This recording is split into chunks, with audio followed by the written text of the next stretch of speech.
Hello and welcome back to the Cellar Road Podcast. My name is Anna. Adam is unfortunately not with us, and that is just because he did not join me in the Mosel Valley when I got the amazing opportunity to sit down and speak with Erni Loosen from Dr. Loosen about all things Mosel Valley. This is part one of at least two of this conversation that I had with him. And in this part, we talk about the history of the Dr. Loosen estate, historical winemaking in the Mosel Valley, and how that has influenced the style of Dr. Loosen wines, and the future of viticulture in the Mosel in the face of climate change. I really hope you enjoy, and I look forward to seeing you all in part two. Thank you. Cheers. Well, I mean, we don't know when it started. I mean, look at these guys, Yeah. So, and so he was a great uncle. He was barely, and that is more or less when it started, with Napoleon, when Yep. Napoleon was here. He secularized, all the church property. So that means he confiscated all the church property, the monasteries, clerical, whatever, foundations, and so all the vineyards and the land. Yeah. I mean, the church, the Catholic Church, in these days had been the richest entity in the world, Yeah. And so, and Napoleon, basically, to finance his wars,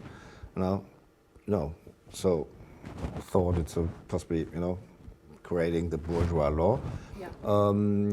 And basically confiscating church property, and selling it, what they called it, on the secularization auctions, And so he made a lot of money with that and paid all his wars throughout Europe, Yeah. But that is basically the beginning of the bourgeois wine estates in this area, because this area is extremely Catholic.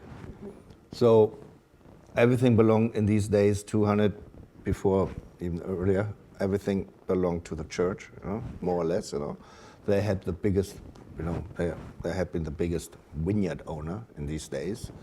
The monasteries, these clerical foundations, the village church, Yeah. So there are so many, And the Archbishop himself is here over there. The last Archbishop himself, he was a huge property owner. So when Napoleon came here, what was it? The first auctions had been, I think, in 1804. He confiscated the property, and sold it in these auctions, So people who had money could go to the auction and buy. And that is when basically the bourgeois wine estates started here. Yeah. Before that, it was people had a little vineyard here, a little vineyard there, but not really big estates, And this area never had a lot of aristocrats.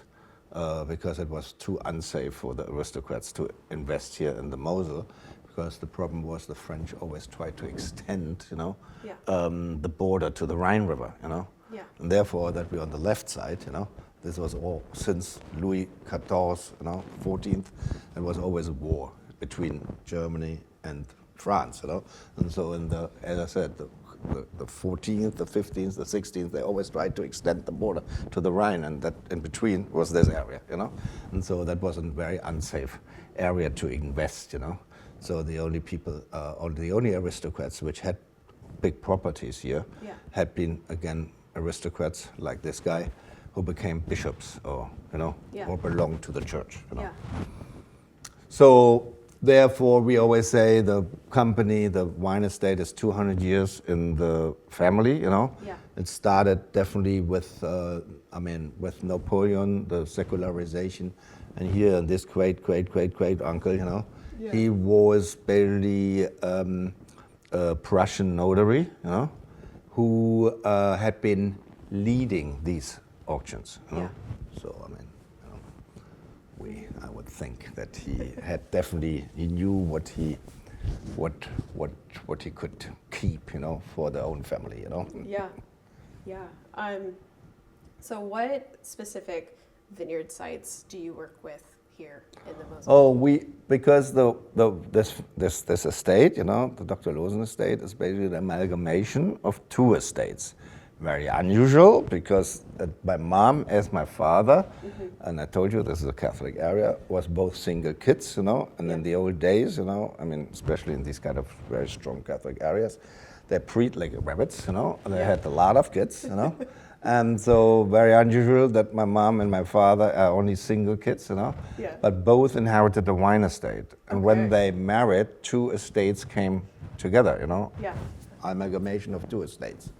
And so my mom is coming from the background is coming from a very famous family, the Prim family, you know, the most famous, J.J. Prim, you know, it's a famous producer. So my mom is coming from the Prim family. That's the reason she has all the vineyard sites between Bernkastel, Krach, and Velen. You know, that is where the Prim family used to have their property.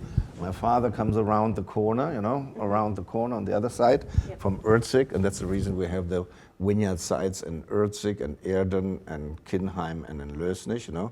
So that's all together we have 11 Grand Cru vineyards, you know. Wow. That came together through marriage, you know. But I put it together when I took over 1988. I put the 2 estates together. So much in trust and marriage, you know. My father and my mom kept their own estates always separate. They never put them together.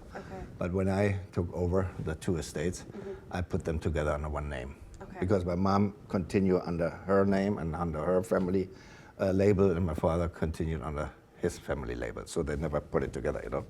So I don't know what my mom thought about it, which is good. It was a good thing. My father was a super difficult guy, a really old fucking patriarch, you know. And so, you know, and he was so difficult. And my mom decided then and said, look, you know, if you can't make a decision, I give my estate to me, you know. And so that he can start, you know. So otherwise, she would never, if they would have put it together, that she could have doing it. But they never put it together. They keep it always separate until, so which was it seems that my mom knew it already. Nice. So then we have 2. We have 2 wines, you know. So I mean, you know, we specialize pretty much now on aging wines, leaving wines very long on the yeast, you know, or releasing very late, you know. So I thought I brought here 2 wines, a dry wine, you know, and a fruity style Spätlese, but quite special, you know. This is a village, but village means with us now we produce really only vineyard names on the label if the vineyard is Grand Cru rated. If the vineyard is not Grand Cru rated, we don't put a vineyard name on it. So we put then only Dr. Loosen Riesling dry on it, but put also the soil type, you know. Here in the winery we have 3 types of soils, you know. We have the blue slate soil, you see it's a bluish gray soil. Then we have red slate, which is nothing else as oxidized blue slate, because there's a lot of iron content in there, and high potassium content and iron content. And through volcanic activity, you know, the blue slate was oxidized into red slate, you know. So we have the blue slate soil, which is all here along in my mom's vineyards. It's all blue slate. The Bernkastel, the Krach, and the Velen Grand Crus are all blue slate. So this whole rim is blue slate. Then if you go around the corner, we have red slate and red volcanic soil. And why is it this way? Here in Erzig, in this village, Erzig, you know, and there's the Würzgarten, the Spice Garden vineyard of Erzig. In Erzig, we had a volcanic flow filling up the valley. And this was 800 degrees Celsius, I don't know what's in Fahrenheit, 800 degrees Celsius hot lava streams, you know, which basically oxidized on the left and the right side, the blue slate to red slate. And as further you come away, the heat was not enough, and it turns again into blue slate, because it's all blue slate here on the Mosel. And the only reason that we have in some areas, you know, this kind of volcanic, you know, conglomerate, you know, and the red slate is where you had this, you know, left and right, the heat of the lava flow, oxidized the blue slate into red slate. So it's the same here on this side, and then it goes into blue slate again, you know? Yeah. And that's the reason. And that is on the other side where my father comes from. Erzig is this red volcanic flow, and then right and left of Erzig is this red slate until it goes into blue slate again, you know? Yeah. And then, and all the vineyards which are not Grand Cru rated, you know? Yeah. We call them only Dr. Loosen Riesling, dry Yep. or fruity, and then we put the name of the the soil type on it. So we have a Dr. Loosen Riesling blue slate soil, blue slate label, Yep. a Dr. Loosen Riesling red slate label, you know. Yeah. But we don't do a vineyard name on it. Okay. But the village here, which we have here, we decided we produce only Grand Cru wines, you know, Yes. if the vineyard has a certain age, you know. So we don't want to make Grand Cru wines from young vineyards, you know. Yeah. And so we decided that a good friend of mine from Burgundy had been doing it, and so I saw this 25 years ago, 30 years ago, when I met him the first time. I thought, oh wow, that's a good idea. Yeah. He is doing the same.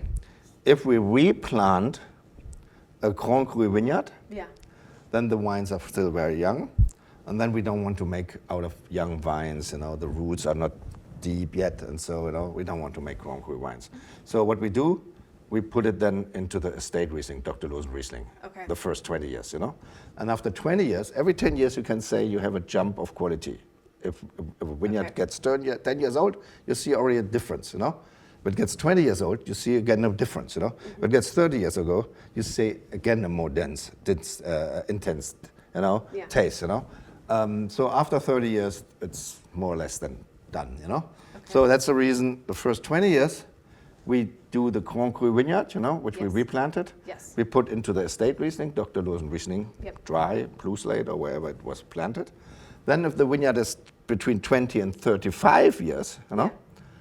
then we call it only village. So this is a Grand Cru Kracher Himmelreich, you know, Yes. which was in the first 20 years only Dr. Loosen blue slate, dry. Yes. Yeah.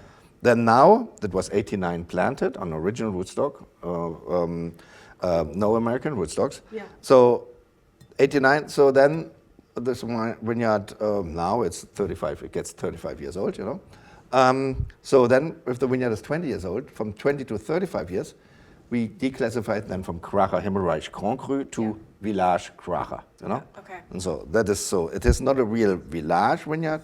We only declassify our younger wines, you know. Yeah. If they're between 20 and 35 years, we declassify to village, you know. Okay. And then after 35 years, we're going back and call it again Grand Cru Kracher Himmelreich, you know. Okay. So we take quite some time, as you see, you know. Yeah. So on this, but these wines can also age very well, you know. I mean, it's a good, you know. I mean, it's basically a good bargain, you know. Basically, Yeah. you get a Grand Cru, you know, for a village price, you know. Yes. Only that the Grand Cru is a little bit younger, you know. Yes. And so, but the winemaking is always the same. We still, all our dry wines, or high-end, you know, what we call tradition wines, you know, sweet tradition wines, are all fermented on indigenous yeast in barrels, in foudre, in what the French call foudre, in big barrels, 1,000 liter, 2,000 or 3,000 liter barrels, you know. Yep. Then after fermentation, indigenous yeast, we leave it sitting on the yeast. We don't rack, you know. Yeah. We don't do any soutirage, and we don't rack it. We leave it on the yeast, you know, for minimum 1 year before we rack it off the yeast, you know. But no bâtonnage. The French, they steer the yeast. That we don't do. There's no tradition for it, and we don't want to do it, you know. This is minimum 1 year, but we leave also the wines 2 years on the yeast, 3 years, up to 8 years Okay. on the yeast, you know. Yeah. But then when we bottle it, you know, we give it also some time in the bottles, you know. And here I opened this wine yesterday for my Norwegian importer, you know.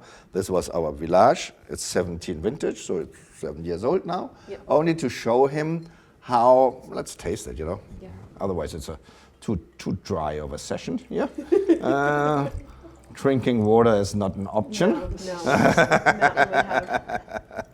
Matt would have. So, and I wanted to show him how nice a dry wine is. A dry wine, you know, how nice a dry wine can also age, you know. Yeah. Especially if it is this kind of historic winemaking, you know, Yeah. going back to the roots, you know, indigenous yeast, long aging in the barrel on the full yeast, not Yeah. on the fine yeast, you know, and you see, and it is still totally fresh still, you know. Yeah. And you see, it got, especially with the dry wines, they have no residual sweetness. Age gives them also a little bit more complexity, you know. Yeah. And the wines get rounder and, you know, say milder, you know. Yes. The acidity is more integrated, you know. So from that point of view, I like I like to drink my dry Rieslings, rather minimum 10 years old, so 10, 12, 15 years old, and they're beautiful. You know. My grandfather never touched a Riesling when it was not minimum 15 years old. You know? So I know people. I have an old uncle, he thinks 71 is still too young. He drinks only 69 downwards. Wow. Well, if you have the cellar, then it's no problem. We tried to get a bottle of a 67 Riesling last night to drink for dinner. Unfortunately, it wasn't available. No, and what you had been in Seltingerhof, no? Yes, yeah. And he didn't find it? No, or he did wasn't not find it. Yeah. I don't know anyway how he managed this kind of wine list, But I mean, this. It was a book. You get the book? Yes. Ask for the iPad, I said, no, don't bring me the book, I need 2 hours to get through it, Yeah, And the iPad, you can at least search for it, He has it also all on an iPad, And then you can search, 67, and then boom, everything of 67, It's easier to find the wine as going through this whole fucking book, That's crazy. It was But overwhelming. it's crazy. I mean, it's a little bit too much of, But but that's, I think, is the handicap of him. You mostly don't find the wine. And I have also no clue how he is organized, this guy. No, I mean, how you organize 1,000 wines, where you sometimes often have only one bottle. Where you hide this fucking bottle, and find it there, And it's cool. It should be also cool then if somebody orders it from. How you can keep so many wines anyway? Cool. Yeah, I don't know. Huh? I don't know. They were coming. He's a in nice and out guy, and have but to throw winter coats on. Yeah. I don't know where they were going to go get the bottles, but somewhere. I don't know, but it's an interesting. 67, by the way. 67 is my youngest brother. He's 67 born. It was a good vintage. It was a very good vintage, and the good ones are really beautiful to taste.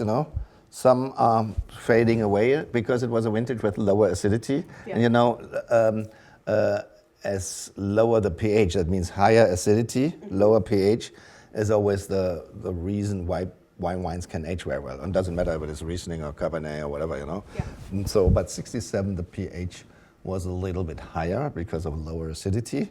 So some wines are beautiful. Some wines are now okay, but they're fading away. They're starting to decline, And so I had some good examples, because I put a lot of 67 away for my younger brother, and so for birthdays and so on, and so. So, in thinking about pH and acid when it comes to aging a wine, I know that vintage is incredibly important here in the Mosel, especially with climate change and everything. Especially that we are so northern, Yes. So the vintages have been here so much more important as if you're in Sicily. It's always warm and hot there, Yes. You always, every year you get it ripe there. Yeah. Even in a difficult vintage, you get at least the grapes ripe. Yes. But here in a difficult vintage, you didn't get it ripe at all, Yeah. How was the 17 vintage? 17 was a very good vintage. Yeah. Very low yield because since a long time, so you see this is also the global warming effect, I mean, that's the reason I never talk about global warming. I call it rather global weather change, Yeah. So since 40 years we didn't have any spring frost anymore, And 17 was possibly the first spring frost since the early 70s, or late 60s, Yeah. And so, that was pretty serious, Yeah. This year was also a lot of spring frost in the side valleys on the Saar and Ruhr. They had been hit terribly. Wow. So they lost 90%, But in 17 we had the spring frost and we lost 50% of the fruit, So it was only half of a harvest yield. But that means also if you lose so much fruit, you have a small harvest, but then you have also very good wines because the grapes are much more concentrated, Yes. Because you have only half of it, and then you have a more concentrated, so great acidity, and say perfect acidity, perfect ripeness, Was a very good vintage, needs a little bit longer, so that's the reason 17, 18, 19, so from that is 17 is now very nice, but would be even better in another 4 or 5 years,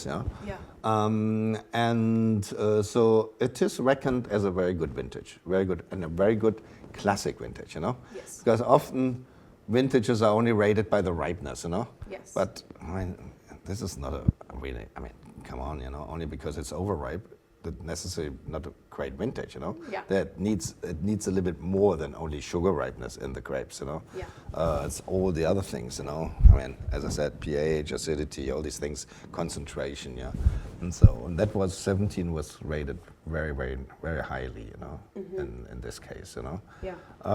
So a very good vintage for these, in what we, in this global warming decade now we have. So we see it. When you see it, it has a beautiful aromatic, Yes. and this is even open since 2 days, Yeah. And it's even Yeah, better now yeah. after 2 days in the air, and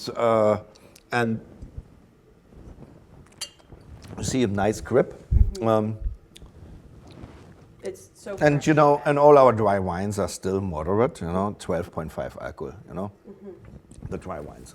We never go over 12.5, We don't want to go higher, because I think, with white wines, and especially with Riesling, higher alcohol doesn't make a better performance, Yeah. Riesling is a grape variety which grows slowly and needs a long hang time.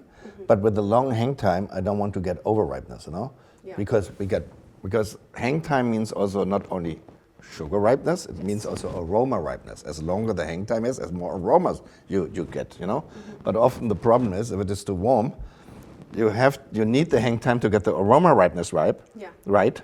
But then often it's already too far, you get already too much sugar ripeness, So that means you have to wait until 14.5 alcohol, until you get the aroma ripeness. And if you're in a cool climate area, it's just the opposite.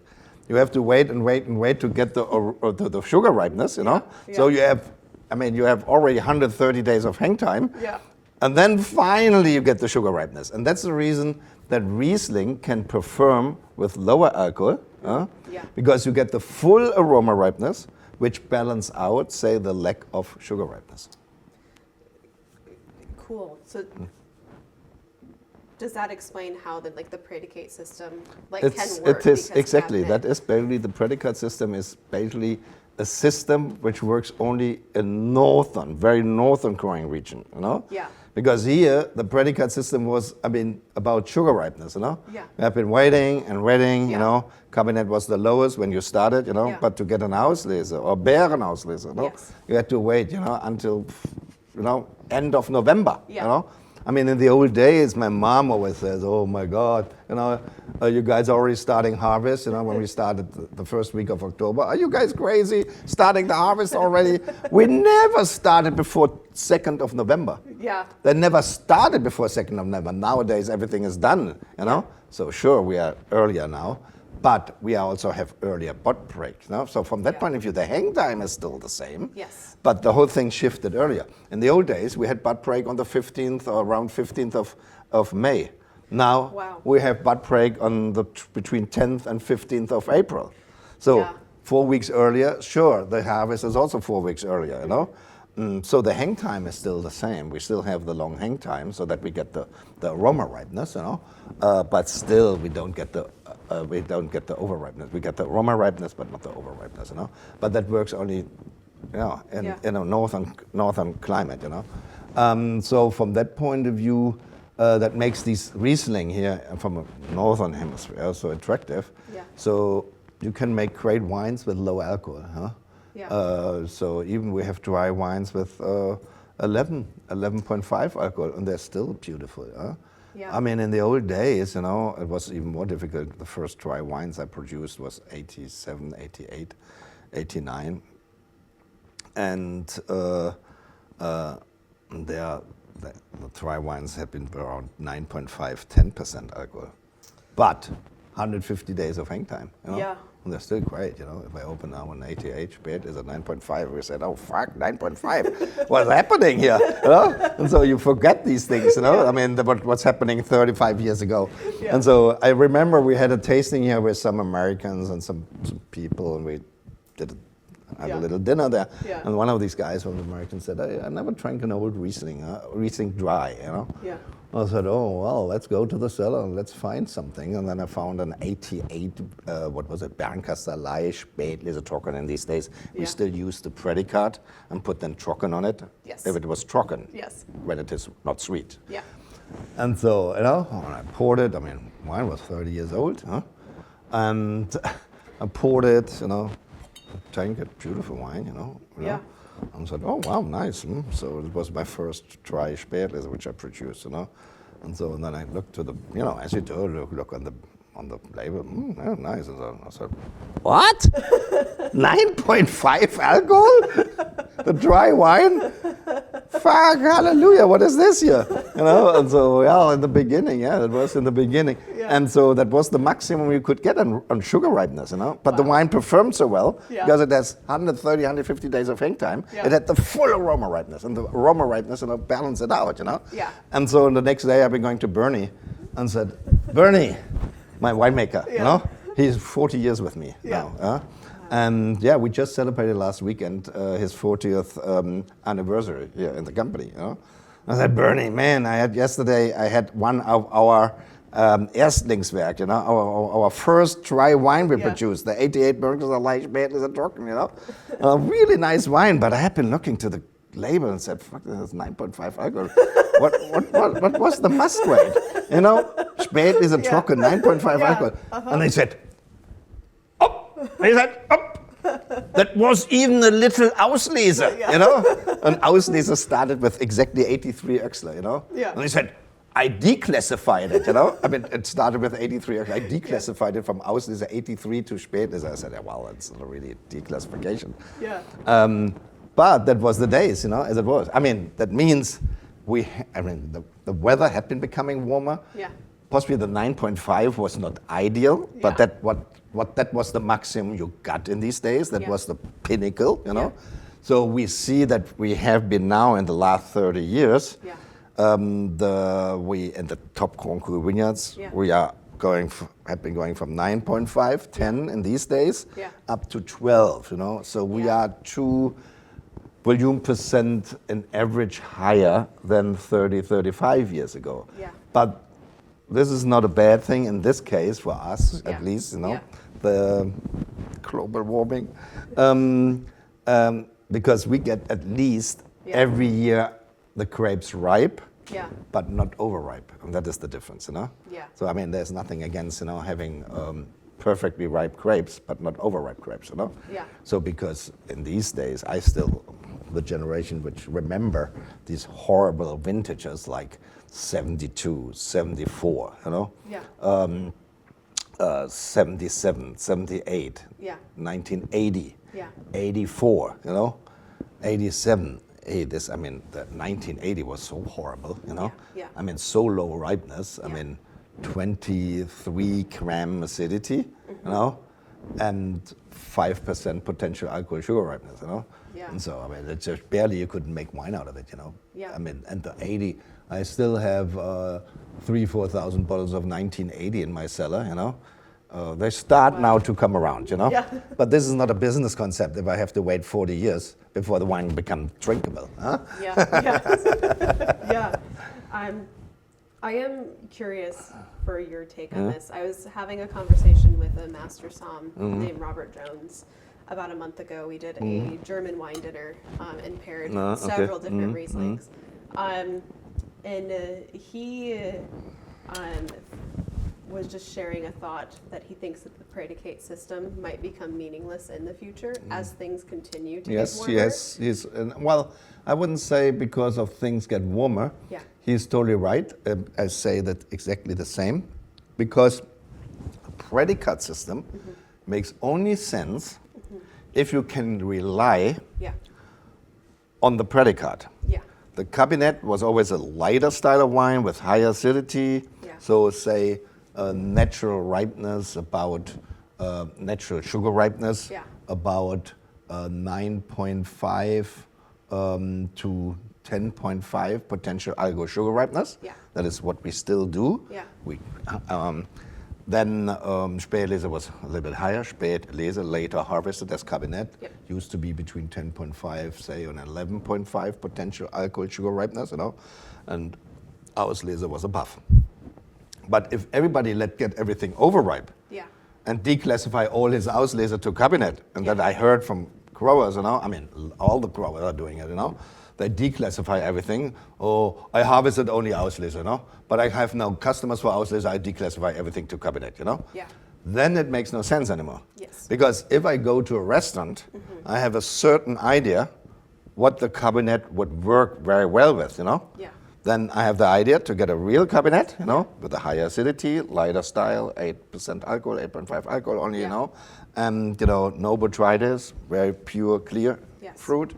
And so light, refreshing, with some age, But if I get then a declassified, very heavily botrytisized Auslese with a lot of honey, fat and sweet, rather dessert style wine, then I choose the wrong thing, Yes. And so if I can't rely anymore on the predicate, that people stick to the predicate as it used to be, then I would say, then leave it away. Because if everybody does whatever he likes, and that the Wachau, and that's I always says, the Wachau did the right thing.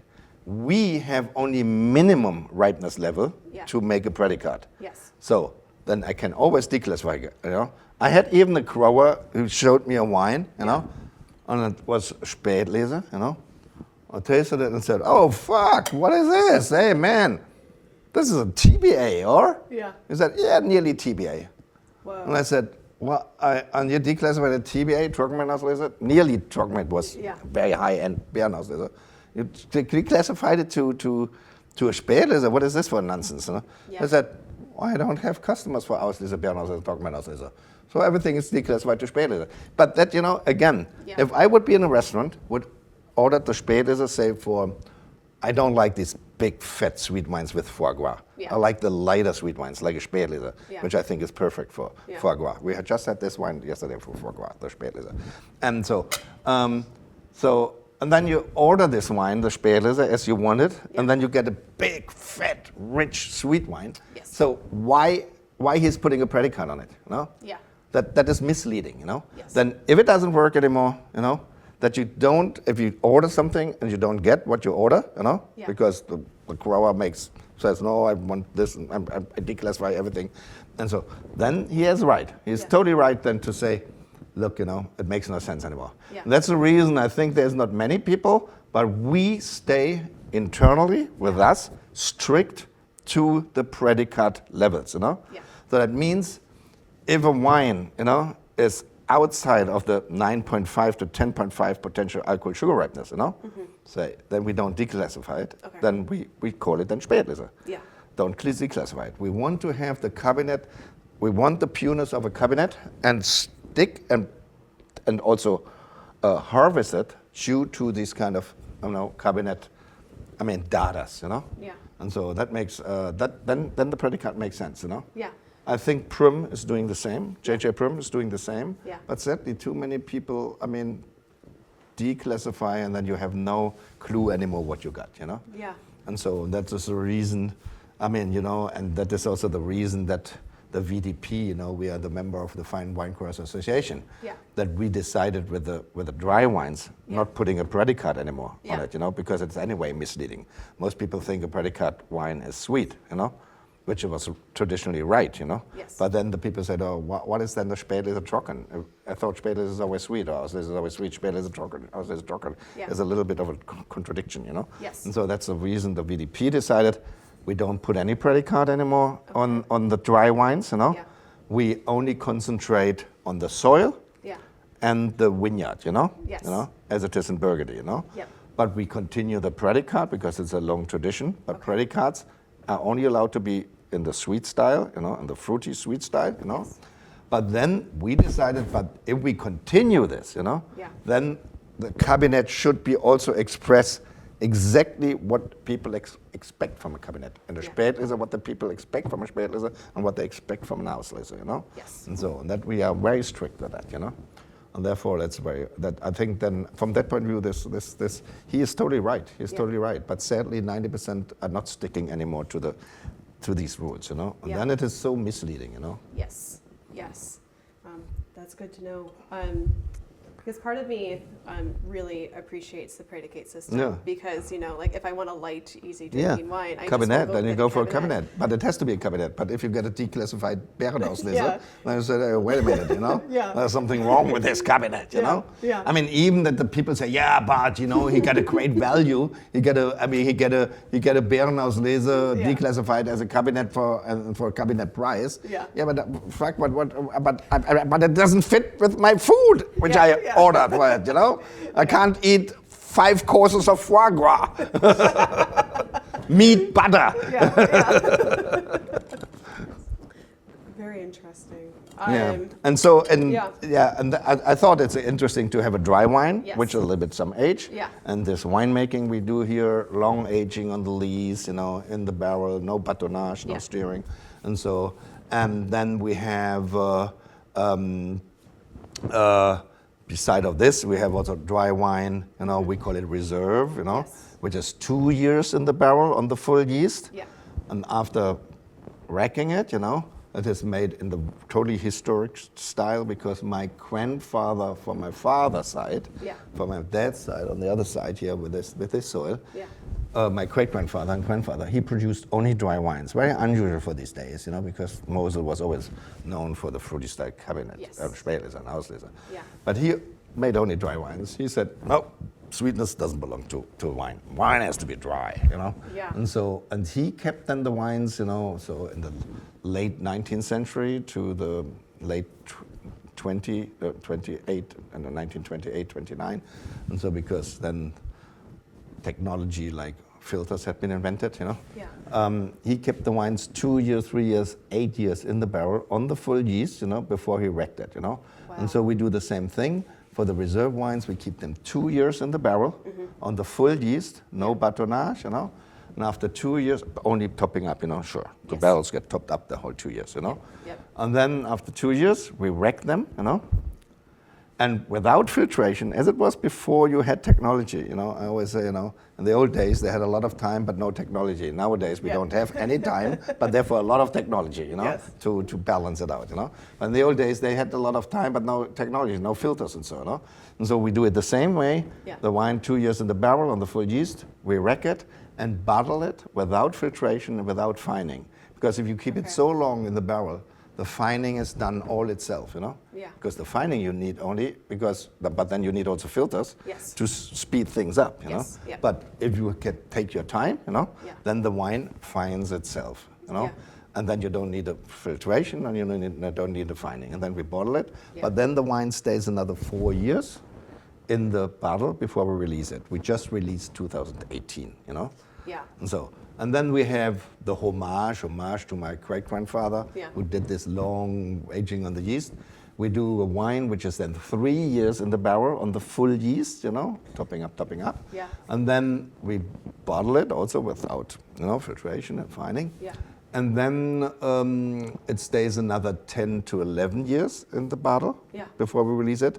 2011 homage will be released next year spring. Yeah. We bring out the homage 2011, you know. So I mean, you see, next year is 25, you know. So the wine is 14 years old, and then the best barrels. I know it only from my dad, you know. I mean, I never met my great-grandfather, you know. I mean, barely met my grandfather from my father's side. Yeah.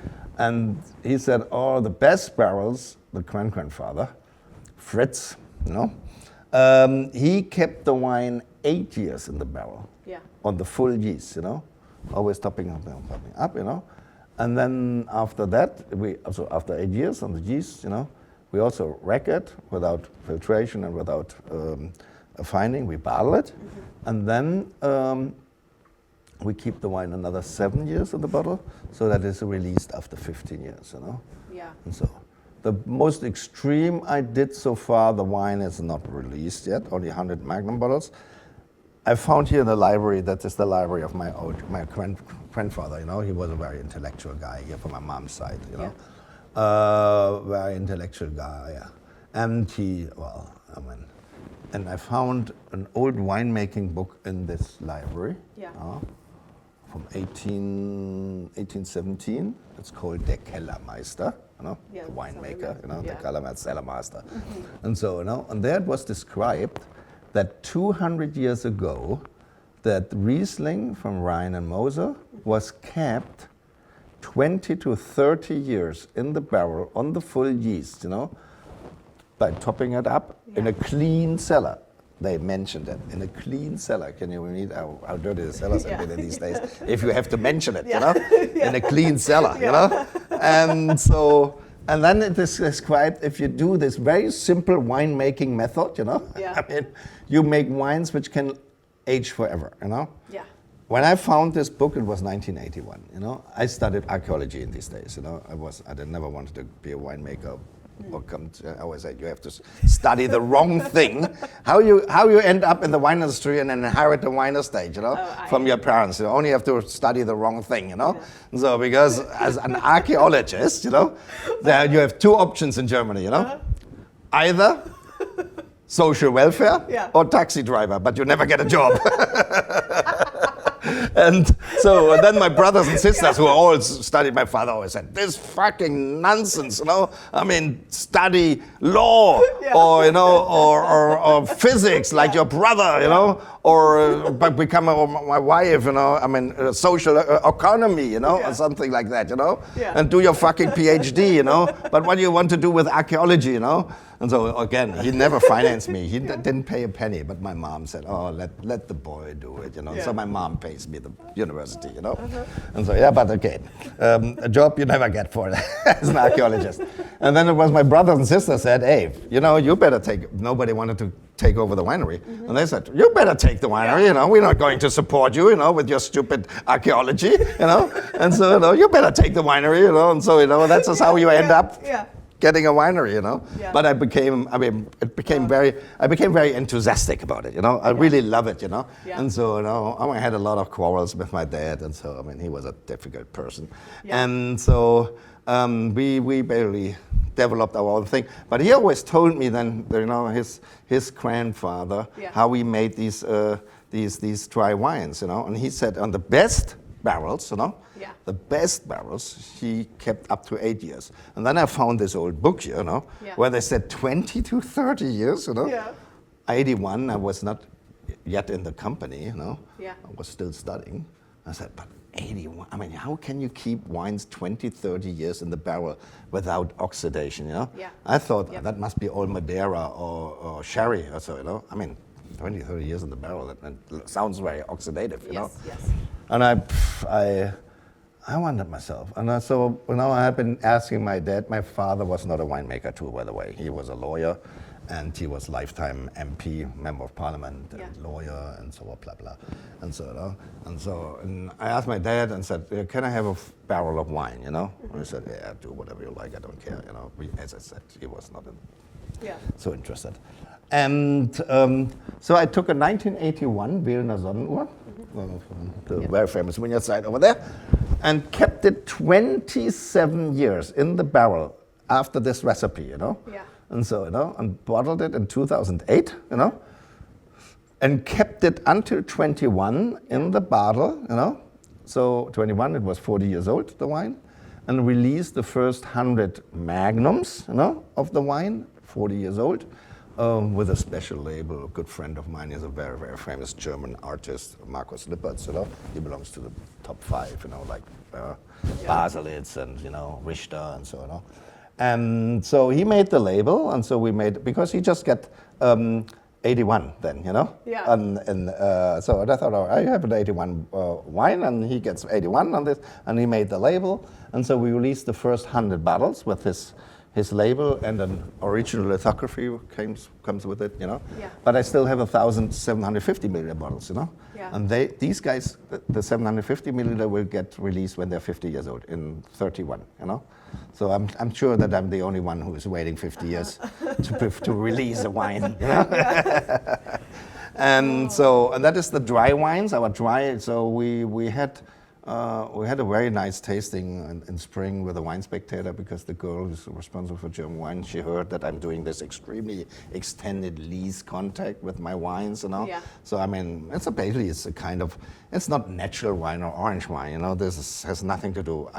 What I do is historic winemaking, you know. Yeah. I'm going back 120, 150 years, 160 years, which was a good time because, I mean, in medieval time, the winemaking was simple. There was no great winemaking, you know. Yeah. But the beginning of the 19th century, people started to think about, you know, Yes. about grape varieties. What are better grape varieties instead having the field mix, you know?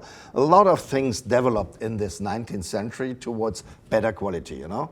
And so from that point of view, this is a super interesting time, you know, of quality. For me, I mean, orange wines or natural wines has nothing to do with this, with this kind of development of what happened in the 19th century. Yeah. And that had been fascinating me, you know.